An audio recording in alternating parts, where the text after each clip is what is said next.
Aloha and welcome to Beach Walks with Rocks. Today is show number 451 and you can find us at beachwalks.tv.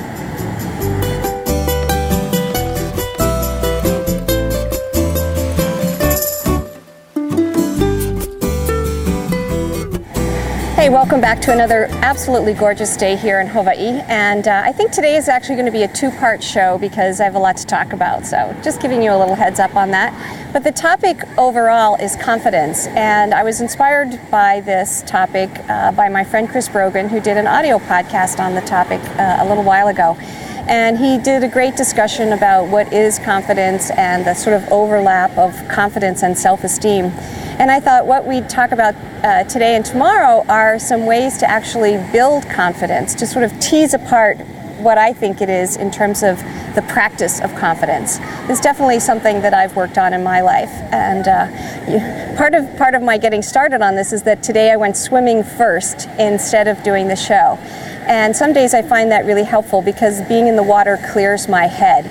And it's along the lines of something we've talked about before here, which is, the airplane rule of put on your oxygen mask first and then help others. And what that is an example of for me is it's an example of using data. And using data and information is a great way, I have found, to build confidence, because oftentimes our feelings cannot really be that accurate, meaning I might feel that I need to help someone else first, when in fact it's actually more functional to help yourself first so that you can then help others much more effectively. And so being able to resist that urge that, I have to help my child first, I have to put everyone else first, and instead say, no, I have to take care of myself first, and then I can help others if I have extra time and energy and if that's my desire. So that's a way of using a piece of data to help us build our confidence. And part two of that is being able to not always trust our feelings, because the feelings can be that little number two voice. And this really applies when we're learning something new, because that's another area where confidence gets challenged or self-esteem gets challenged, is when we're learning to do something new.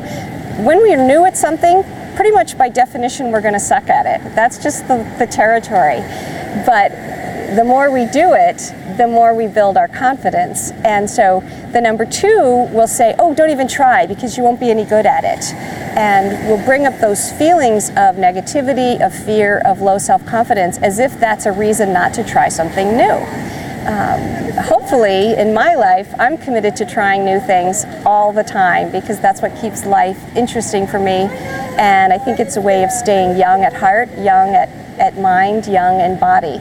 So I'd love to hear what you think about all of this stuff. And what we're going to do today, we're going to do a mind-body thing at the end here. So one of the ways that we can implant this or instill this in ourselves is that we do something different with the body, because that's going to change the way the mind thinks about it. So I'm going to sign off today with making faces at you, because it's a great way to relieve stress and kind of break up the chatter that may be going on in the mind. So feel free to just stretch your face and wrinkle your face and relieve some of that tension that you might have in your body or your mind or your heart or your soul today.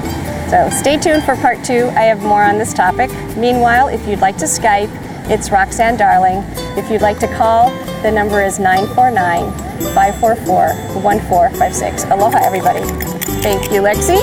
A nice little shake.